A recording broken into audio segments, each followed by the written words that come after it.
Good evening. My name is Tayari Jones, and it is my honor and pleasure to introduce Richard Powers.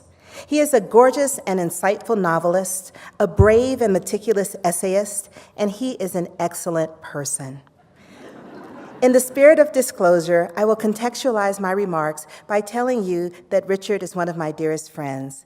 And since I know him, I'm aware that he does not sit comfortably as his many accolades are recounted. So, as his friend, I will keep this portion of the introduction brief. Richard Powers is one of our most gifted and decorated novelists. He is the author of 12 novels, including The Prisoner's Dilemma, The Goldbug Variations, The Echo Maker, In the Time of Our Singing, and of course, the work we celebrate today, The Overstory. He has won a MacArthur Fellowship, the National Book Award. His work has been selected 10 times as New York Times notable books. His work has been translated into dozens of languages, and he has received numerous literary recognitions overseas. Powers is known for the colossal scope of his work, both breadth and depth. His range is vast because his curiosity and expertise are equally prodigious. Richard Powers is classically trained as a musician. He worked toward a degree in physics. He is a scholar of literature, and he is also skilled in the composition of computer code. Such a mind produces fiction that riffs on Bach, winks at Poe, and in pondering our genetic code, looks to God with questions in its eyes. Recently, the Smithsonian Museum acquired the ensemble that African-American contralto Marian Anderson wore for her iconic performance on the steps of the Lincoln Memorial. In 1939, the Daughters of the American Revolution denied Miss Anderson permission to sing in Constitution Hall, so she performed an open-air concert for a crowd of 75,000 people. Fans of Richard Powers will recall that this moment, marking the triumph of art and music over hatred and fear, figures prominently in his 8th novel, and my favorite, In the Time of Our Singing. So imagine my delight a few weeks ago when I discovered a photo of Marian Anderson's vibrant orange silk jacket. I texted it to Rick, wondering whether or not someone would colorize the famous image of Anderson raising her voice before a bank of microphones. Rick texted back that maybe they would colorize the image, but he wondered if seeing a color photo would change the way we remembered that moment. After all, the stark black and white image is seared into our memory. And I thought about this for a long time, but I realized that Rick had already colorized the moment for us with his exquisite rendering of that Easter Sunday concert and the complicated story of race and love and family that grew from the seed of that moment. This is what Rick does in all of his work. In all 12 novels, he makes ideas real. He turns words on a page, which are just really black marking on white paper. From this, he creates a human landscape teeming with ideas, yes. Anyone who knows even a little bit about his work knows that he is a writer obsessed with the whys and hows of things. But he is also an artist of great heart, and he wants to know who we are and who we are to each other. With his latest work, The Overstory, Powers gives us a novel that is at once an origin story, a cautionary tale, and a call to arms. The short version is that The Overstory is a book about trees. And yes, it is, yet it's more than that. Just as trees themselves are plants, but they're also witnesses to and vital participants in the history of our planet. In the author's own words, quote, "This is not our world with trees in it. It's a world of trees where humans have just arrived." He also reminds us that you and the tree in your backyard come from a common ancestor. 1.5 billion years ago, you parted ways, but even now, after an immense journey in separate directions, that tree and you still share a quarter of your genes. So, The Overstory is a family saga and a love story, painful and beautiful as only love and family can be. And it is a story of a connection that burrows below us like roots and stretches toward the heavens like branches.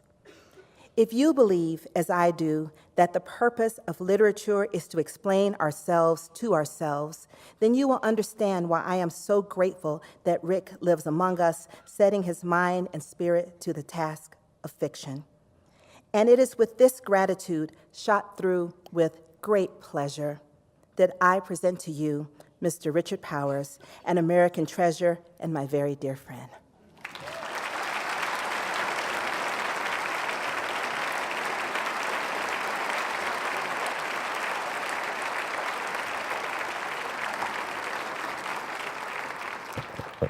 Ay, ay, ay, ay, ay.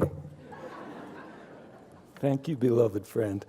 I texted Tayari a couple days ago. I said, if 10 equals black tie and 1 equals cutoffs with University of Illinois t-shirts, what are we aiming for tonight? She wrote back the shortest text I've ever received, 7, which was immediately followed by another text, iron. I tried to explain to her that it's tough for me to get up to a 7. I should have known that she would unilaterally escalate to a 9. Here we are.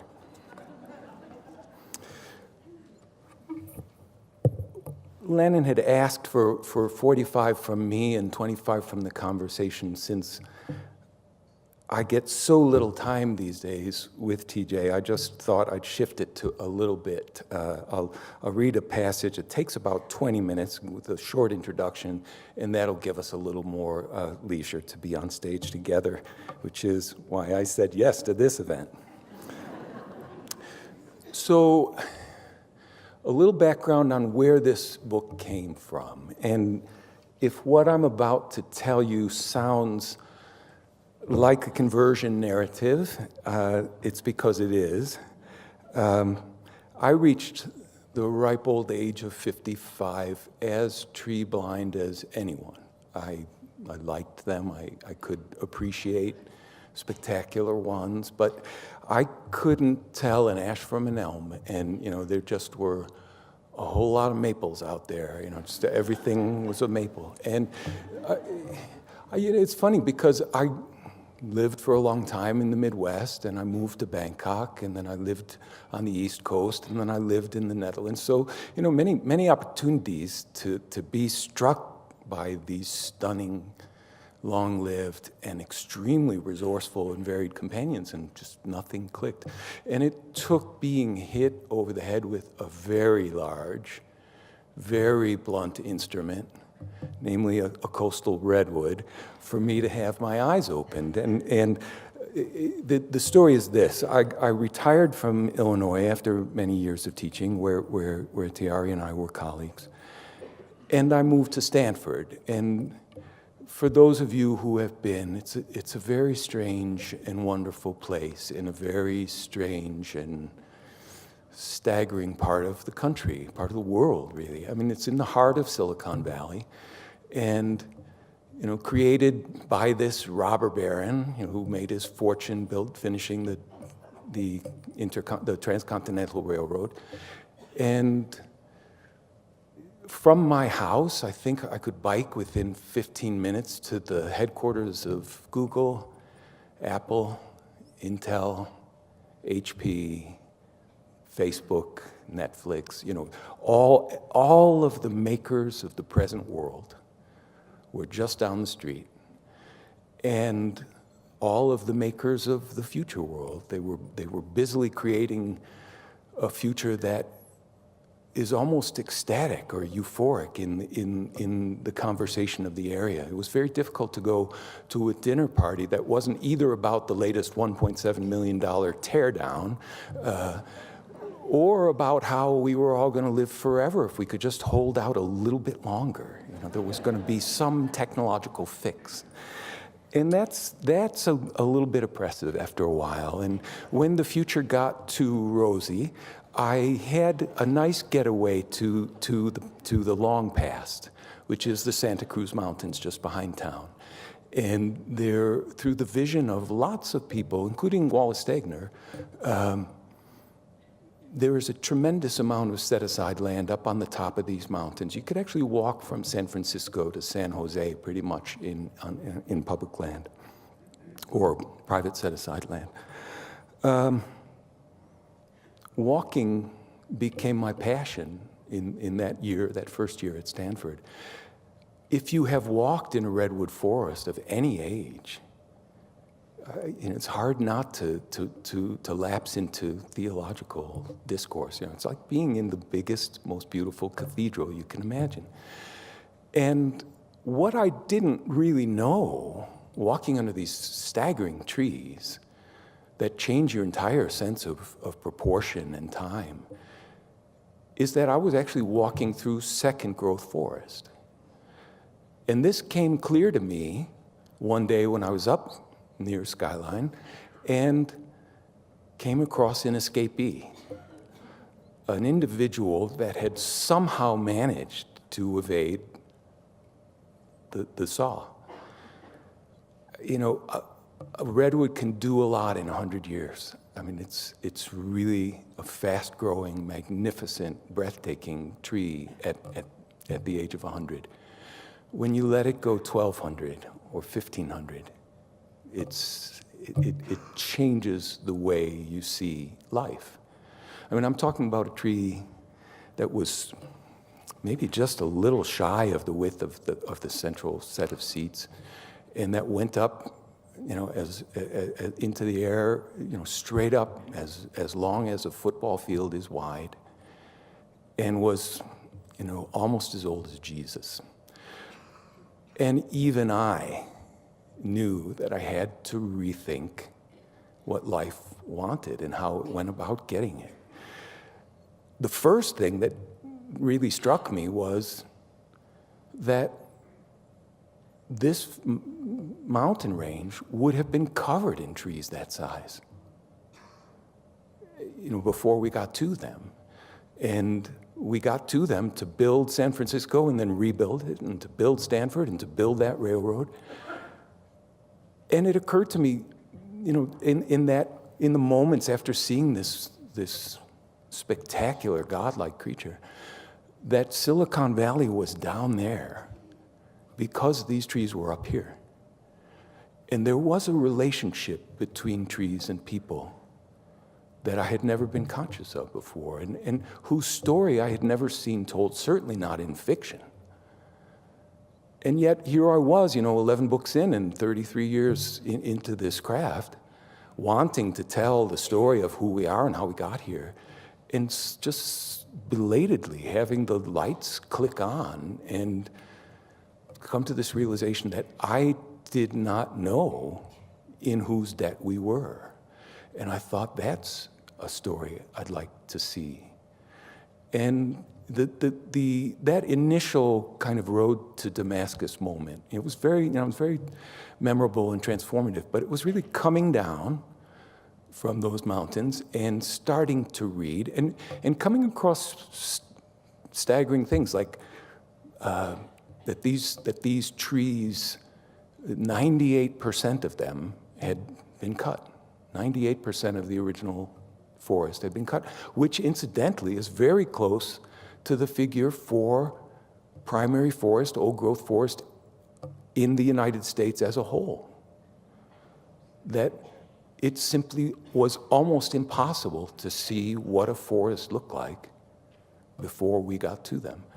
And that was eye-opening. And then, as, the more I read, to hear that as recently, from that moment when I saw this last kind of holdout up in the Santa Cruz Mountains, that it had only been a matter of a decade and a half, since the showdown to save the last few remnants of these trees.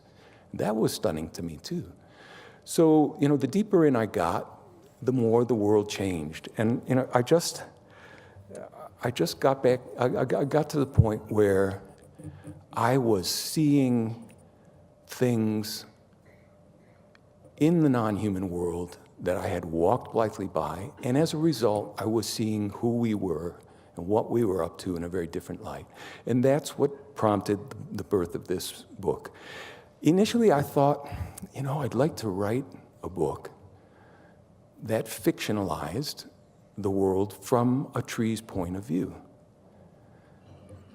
And then I thought, that means having a character that's several centuries old who never moves.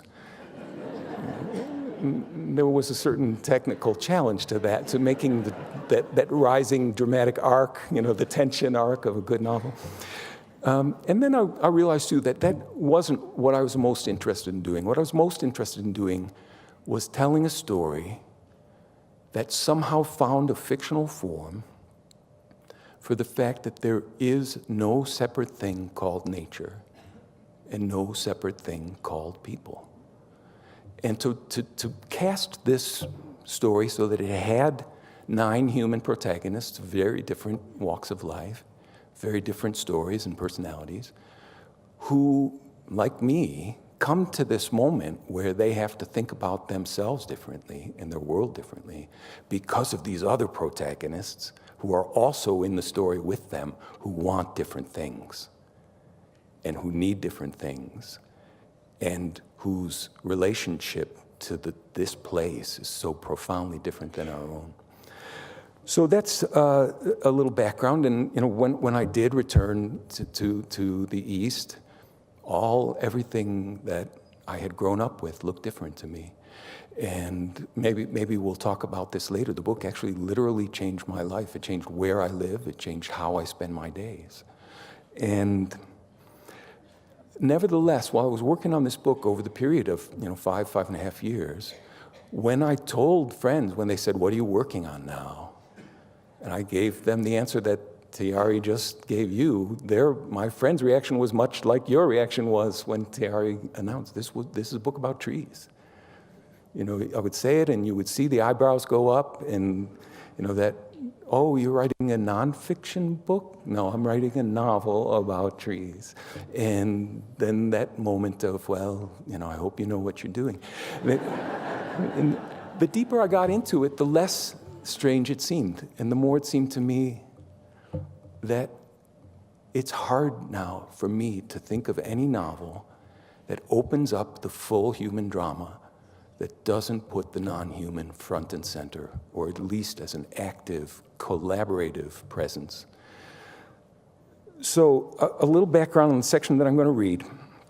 A lot of the book is based on a thinly veiled historical event, and some of you may remember the events of Redwood Summer, Pacific Lumber, the Hurwitz-Maxim story of trying to save the last few patches of redwood in Northern California. And non-political people having their consciousness changed in much the way that, that other books might have told historical stories of other kind of consciousness-raising events in American history. In the section that I'm going to read, 2 people who have never done anything confrontatory in public before have come to California to take part in this active protest that involves bodily confrontation with the forces that want to take these trees. The one is a college dropout, actuarial science major, bad girl, who accidentally electrocutes herself while she's severely incapacitated, comes back from that near-death experience hearing voices, has a calling. And the other protagonist is a slightly older male who has graduated from art school, who's ended up a kind of hermit, who is swept up in this woman's orbit, and she drags him out to California for his first ever political confrontation. And I'm going to read the story in which they take part in their first ever tree sit. You can't cut a tree down if there are human beings up there, because remember, human beings are sacred. And this 1,500-year tree that's 25 feet wide is not.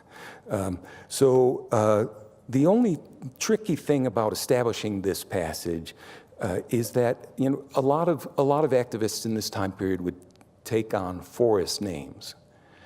And they did it for a variety of reasons. One of the reasons is, if you get caught, you can't identify anybody except by calling, by this goofy label that they took on. So Olivia becomes Maidenhair, and Nick becomes Watchman. And I just say that because, without that background, it may sound like a bridge game, and it's actually just a cribbage game. Once the action gets underway, there are only two of them up there, although they go by 4 different names. They slog the last few hundred yards up the rut, Maidenhair, Watchman, and their guide, Loki, who has run ground support for this tree for weeks. A profile emerges out of the thicket, so huge it can't be right. There it is, Loki says. There's Mimas. Sounds come up and out of Nick's mouth, syllables that mean loosely, "Oh, my hopeless Jesus." He has seen monster trees for weeks, but never one like this. Mimas, wider across than his great-great-grandfather's old farmhouse. It runs straight up like a chimney butte and neglects to stop. 25 feet above ground, a secondary trunk springs out of the expanse of flank, a branch as big as any eastern tree. 2 more trunks flare out higher up the main shaft. Watchman humps up to where Maidenhair stands gazing. Even in the falling light, her face glows with cause. All the agitation has drained away, replaced by a certainty as pure and painful as an owl's call. Her face tilts up the titanic trunk. I can't believe there's no other way to protect this thing except with our bodies. Loki says, if nobody's losing money or getting hurt, the law doesn't give a fuck. The base of the tree, between 2 enormous burls, opens onto a goose pen large enough to sleep all 3 of them tonight. Soot marks run up the trunk, the scars of fires that burned before there was an America. And from high up in the tangled mass, vanishingly far above ground, come the cheers of 2 exhausted people out of their element, who just want to be dry and warm and safe again tonight for a few hours. Something tumbles down from above. A rope dangles in the air, the width of Watchman's index finger, in front of a shaft wider than his field of view. What do we do with this? Attach the packs? Loki chuckles. You climb it. He produces a harness, loops of knotted rope and carabiners. He starts to put the belt around Watchman's waist. Hang on, are these staples? There's been some wear, don't worry. The staples and duct tape won't bear your weight. No, this little shoestring will bear my weight. Olivia steps between the bickering men and pulls the harness around her own waist. Loki clamps her in with carabiners. He cables her to the climbing rope with 2 sliding prusik knots, one for her chest and the other for a foot stirrup. Stand up on the stirrup, push the chest knot as high as you can, lean back and let it take your weight. Sit back into the harness, slip the stirrup knot as high as it'll go, then stand up on that. Repeat. Maidenhair laughs, like an inchworm. She stands up, she leans back and sits. She stands and inches again, climbing a ladder of air, hoisting herself in self-raising footholds off the face of the earth. Watchman stands underneath as she scoots into the sky. The intimacy, her body writhing above him, makes his whole soul flush. She's a natural, Loki says. She'll reach the top in 20 minutes. She does, though every muscle in her is shaking by arrival. From above, cheers greet her summit. Down at ground level, jealousy seizes Nick, and when the harness drops again, he springs into it. He gets about 100 feet into the air before freaking. The rope can't possibly hold him. It's twisting and making weird nylon groans. He cranes his neck to see how much farther. Forever. Then he makes the mistake of looking down. Loki twirls in slow circles below. Nick's muscles surrender to panic. He closes his eyes and whispers, "I can't do this. I'm dead." He feels the zoom, the endless drop coursing through his legs. 2 small lumps of vomit come up his throat and onto his windbreaker. But Olivia is talking up close into his ear. "Nick, you've done this already. I've seen it for weeks." "A hand," she says, "a foot, sit, slide the knot, stand." He opens his eyes onto the trunk of Mimas, the largest, strongest, widest, oldest, surest, sanest living thing he has ever seen. Keeper of 500,000 days and nights, and it wants him in its crown. Shouts greet him at the top. Those above him fasten him with clamps into the tree. Olivia scampers about the platforms along a rope ladder. Buzzard and Sparks have long since talked her through every clause in the lease. They want only to be gone before night traps them. They climb down the rope to Loki, who calls up through the encroaching dark. "Someone will be by with your replacements in a few days. All you need to do until then is stay aloft."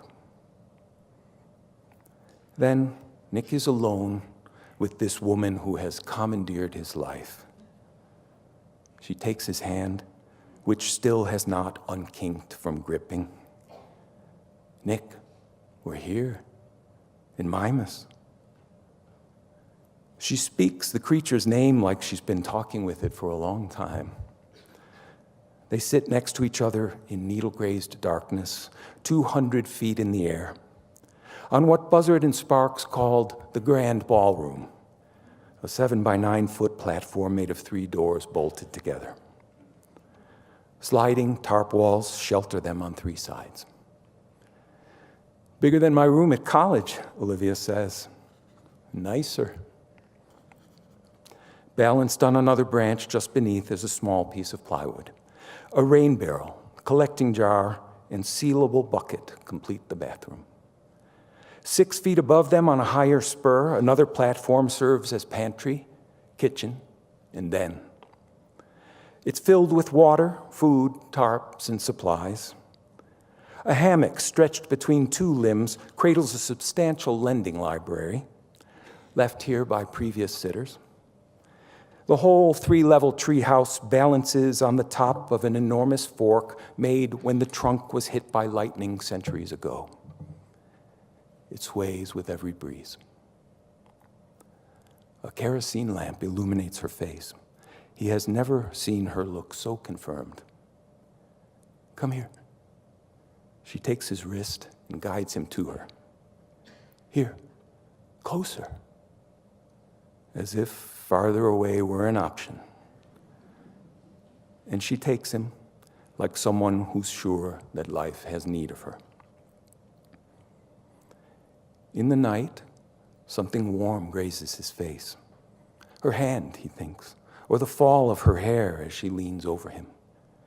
Even the slow, seasick barcarolle of the sleeping bag bed feels blessed. The cramped quarters of love. A claw cuts into his cheek, and the succubus lets loose with falsetto gibbers. Watchman bolts up, screaming, "Shit!"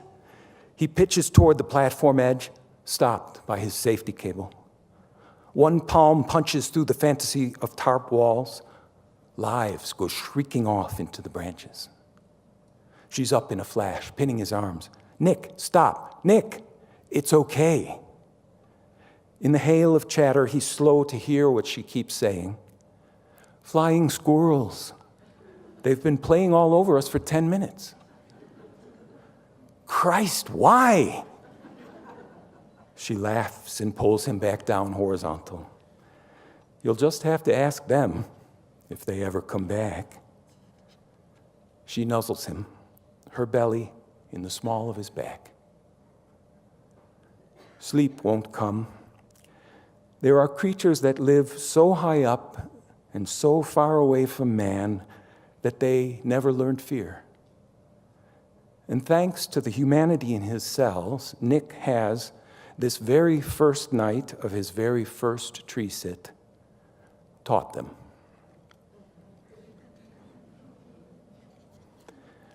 Light gathers in speckled fistfuls on his face. He has slept almost not at all, but rises refreshed in a way normally reserved for the industrious. He rolls onto his side and lifts the tarp. The whole spectrum streams in, from blues to browns, greens to absurd golds. Look at that. Let's see. Her logy voice breathes in his ear. Oh, goodness. They look together, high-wire surveyors of a newfound land. Cloud, mountain, world tree, and mist. All the tangled, rich stability of creation leaves him stupid with silence. Reiterated trunks grow out of Mimas's main line, shooting up parallel like the fingers of a Buddha's upraised hand, recouping the mother tree on smaller scales, repeating the inborn shape again and again, their branches running into each other, too mazy and fused to trace. Fog coats the canopy. Through an opening in Mimas's crown, the tufted spires of nearby trunks stand swirled in a phantasmagoric Ordovician fairy tale. It's morning, like the morning when life first came up onto dry land. Nick sweeps back another wall of tarp along its rope runner. Dozens more feet of Mimas unfold above, trunks that took over when lightning clipped this one. The top of the tangled system disappears into low cloud. Fungi and lichens everywhere, like splatters of paint from a heavenly can. He and Maidenhair perch most of the way up the Flatiron Building. Below, the floor of the forest is a dollscape a little girl might make out of acorns and ferns. His legs go cold with thoughts of plummeting. He lowers the tarp. She's staring at him, madness in her hazel eyes that spills out as cackling. We're here. We made it. This is where they want us. Here and there, solo spires rise above the giant's chorus. They look like green thunderheads or rocket plumes. Only now, 70 yards above the ground, can Nicholas gauge the true size of these few old ones, 5 times larger than the largest whale. In the middle distance, the forest broadens into denser, deeper blue. On every side, trees lap at the low, wet sky. The clouds, they themselves have helped to seed. Skeins of aerial needles sip the fog banks, condensing water vapor and sieving it down the sluices of twigs and branches. The land unfolds, ridge beyond ridge. His eyes adjust to the Baroque abundance. Forests of 5 different shades bathe in the mist, each one a biome to creatures still to be discovered. And every tree he looks on belongs to a Texas financier who has never seen a redwood, but means to gut them all to pay off the debt he took on to acquire them. A shift in the warmth next to him reminds Watchman he's not the only large vertebrate in this roost. If I don't quit looking, my bladder's going to burst.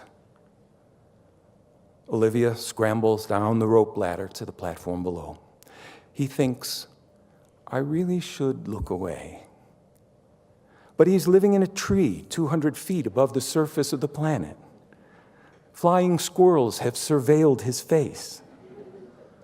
Fogs from the world's infancy turn the clock back eons, and he feels himself becoming another species. She squats above the wide-mouthed jar, and a stream rushes out of her. He has never seen a woman urinate, something a fair number of American males who've ever lived will have to say on their deathbeds. The ritual concealment suddenly seems like some strange animal behavior that might turn up on a BBC wildlife documentary. He hears that received pronunciation whispering off camera. When removed from their kind, individual human beings can change in remarkable ways. When she's done, she tips the jar over the side of the platform. The wind takes the liquid and disperses it. 20 feet and her waist atomizes into the fog. Needles will rework it into something alive again. My turn, he says, when she comes back. And then, from above, she watches him crouch into the bag-lined bucket, which will go to Loki for removal and compost when he shows up next. They take breakfast al fresco. Their chill fingers feed hazelnuts and dried apricots into mouths that hang open, awed by the view. Sitting still and looking. Their new job description. But they're humans, and soon enough, she says, let's explore. The main trails from the grand ballroom are laid out with loops and lobster claws, rope ladders, places to hook a carabine or two. She gives him the harness. Then she makes one for herself from 3 nylon climbing cables. He wobbles out onto a waving branch. The wind blows, and Mimus's entire crown dips and bucks. He'll die. Plunge 20 stories down into a bed of ferns. But he's getting used to the idea. And there are worse ways to go. They head off in different directions. He inches along one barrel-sized limb, cabled in, scooting on his pants seat. The scraped branch smells of lemons. One twig holds a shock of cones, each smaller than a marble. He takes one and taps it into his open palm. Seeds fall out like coarsely ground pepper, stuck in the crease of his lifeline. From such a speck came a tree that holds him 200 feet in the air without flexing. This fortress tower that could sleep a village and still have room to let. From high above, she calls out, "Huckleberries! A whole patch of them up here." Bugs swarm, iridescent, party-colored, minuscule horror film monsters. He works his way to a strange junction. 2 large beams over the course of centuries have flowed together like modeling clay. He grapples to the top of the hillock and finds it hollow. Inside is a small lake. Plants grow along a pond flecked with tiny crustaceans. Something moves in the shallows, speckled all over in chestnut, bronze, black, and yellow. Seconds pass before Nick coughs up a name. Salamander. How did a damp-seeking creature with inch-long limbs climb 2/3 of the length of a football field up the side of fibrous bark? The only plausible explanation is that his ancestors got on board 1,000 years ago and rode the elevator up for 500 generations. Nick edges himself back the way he came. He's propped up in the corner of the grand ballroom when Maidenhair returns. She's ditched the safety umbilical. "You'll never believe what I found. A 6-foot hemlock growing in a mat of soil this deep." "Jesus, Olivia, were you free climbing?" "Oh, don't worry. I climbed a lot of trees when I was little." She kisses him, a quick, preemptive strike. "And you know, Mimus says he won't let us fall." He sketches her as she copies her morning discoveries into a spiral notebook. The drill of solitude comes so much easier to him than to her. After years of camping in an Iowa farmhouse, a day at the top of this Leviathan flagpole is like stepping out. She, though, in her core chemistry, is still a college girl, addicted to a rate of stimulations per second that she hasn't entirely kicked. The fog burns off. Deep in the expanse of midday, she asks, "What time would you say it is?" Her question is more mystified than agitated. The sun hasn't passed overhead, and yet the two of them are worlds older than they were this time yesterday. He looks up from sketching the local labyrinths of my Mrs. Limbs and shrugs. She giggles. "Okay, what day?" Soon enough, an afternoon, half an hour, a minute, all feel the same size. Just crossing the 9-foot platform is a national epic. More time passes, a tenth of an eternity, 2/10. When she speaks again, the softness shatters him. "I never knew how strong a drug other people are." The strongest, or at least the most widely abused. How long does it take to detox? He considers. Nobody's ever clean.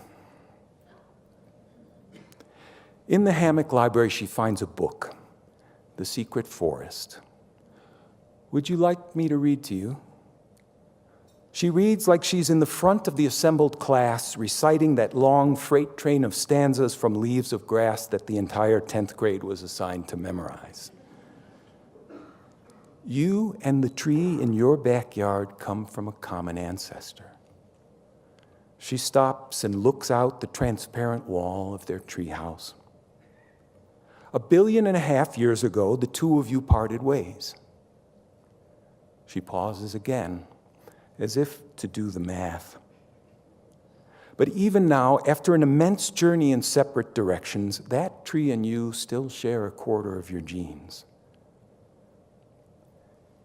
Tacking into the breeze of the author's thought, they make their way through 4 full pages before the light starts to fail. They eat again by candlelight, instant soup mix floating on 2 cups of water warmed on the tiny camp stove.